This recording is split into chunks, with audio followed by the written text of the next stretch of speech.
Welcome back. ఈరోజు మనం తయారు చేసిన ప్రాజెక్ట్ ఏంటంటే ఒక మినీ వాటర్ పంప్ గైస్.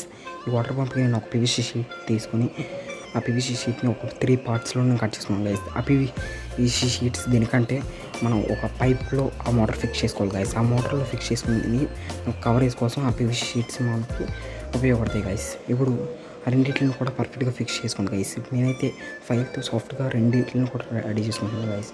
ఇప్పుడు ముందు మెయిన్ పార్ట్ని మనం ఫిక్స్ చేసుకొని దానికి ఒక అవుట్పుట్ వాటర్ కోసం నేను హోల్ వేసుకున్నాను గైస్. ఇప్పుడు మీరు వీడియోలో చూస్తున్నట్టు దాన్ని చేసుకొని ఆ మోటార్కి ఫిక్స్ చేసుకోండి గైస్. ఇప్పుడు నెక్స్ట్ ఆ ముందుగా ఇన్పుట్ వాటర్ కోసం మనకి పర్ఫెక్ట్గా ఒక హోల్ వేసుకోండి గైస్. దానికి పర్ఫెక్ట్గా ఫిక్స్ చేసుకున్న తర్వాత వాటర్ పంప్ కూడా చాలా పర్ఫెక్ట్గా వర్క్ అవుతుంది గైస్. వాటర్ కూడా చూడండి చాలా పర్ఫెక్ట్గా వస్తుంది guys. Thank you for watching. Please do like, share and subscribe to my channel guys.